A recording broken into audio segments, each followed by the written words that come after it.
Okay, so welcome to the Rohingya Refugee Experience. So I'm going to start off with talking about who are the Rohingya people. So they're a stateless ethnic minority and Muslim group that lives in Myanmar. So they're differing from the Buddhist majority of Myanmar, like linguistically, ethnically, and their culture too. So basically they've been persecuted against for decades just because of who they are. They haven't been accepted by the government. Governments basically has shown no support for them, not even granting them any citizenship, or they don't have any legal documents.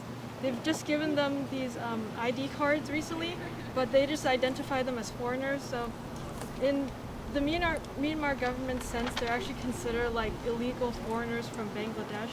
So they've been persecuted against, there's been violence against them that's been happening, which is causing them to flee to Bangladesh. There's also been restrictions and certain laws against them that affect their daily lives in terms of family planning, their marriage, the way they can move between countries. There's even these laws in the northern towns of Myanmar that prevent them from having more than 2 children per couple. So definitely, there's also been violence against them in recent years, and Jackson can talk about that. So Myanmar has had a lot of political instability in the past few years. Especially in the past 10 years, there's been drastic change.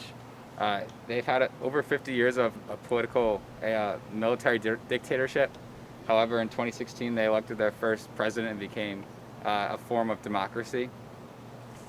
Even with the shift of democracy, the Rohingya were still not treated as citizens, thus creating further conflict between the Rohingya and the Rakhine Buddhists especially, and also the Myanmar military, who's also oppressed the Rohingya. This led to attacks on the Rohingya, and the Rohingya fought back a little bit, but they were ultimately forced to flee. The UN has accused Myanmar of genocidal intent through these attacks on the Rohingya.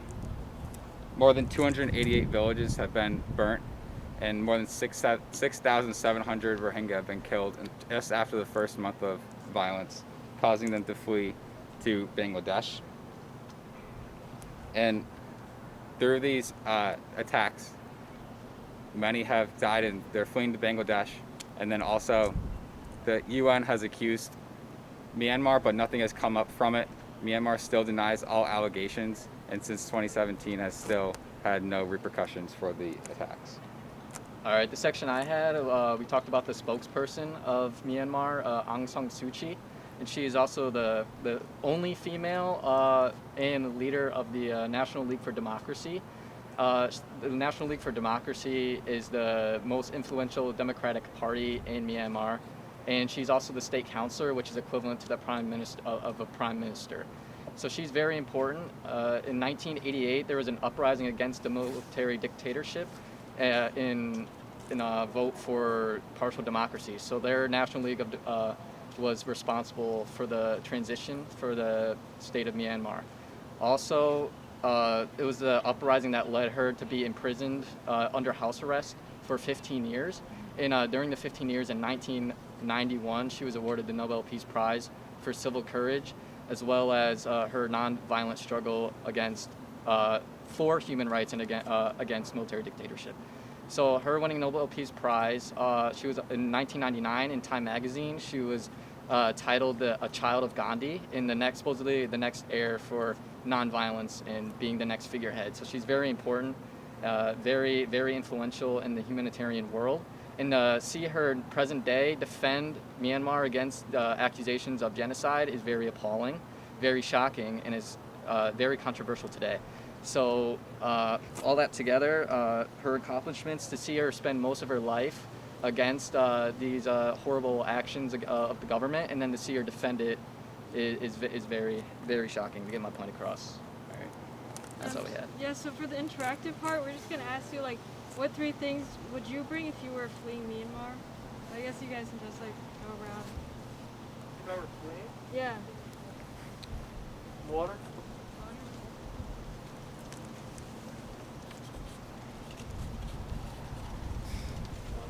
Money?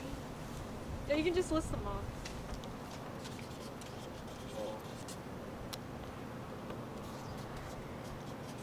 First aid thing. food. Anything else? Comes to mind? Well, like family, obviously, but I feel like they would come with you. Yeah, okay.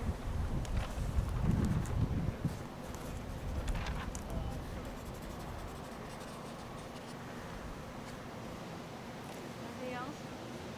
I mean, that's a pretty comprehensive list, and like it addresses their basic needs. I mean, but one thing we might think about would be like our passports, our birth certificates, other documents. But the fact that they're stateless people, they don't really have those documents to begin with. So yeah, that's pretty tough. But yeah, these are definitely important. And hopefully they have enough time to bring those. But sometimes it's a matter of like 30 minutes and they just gotta leave because their house is burning. So you just can't go in because you're risking your life.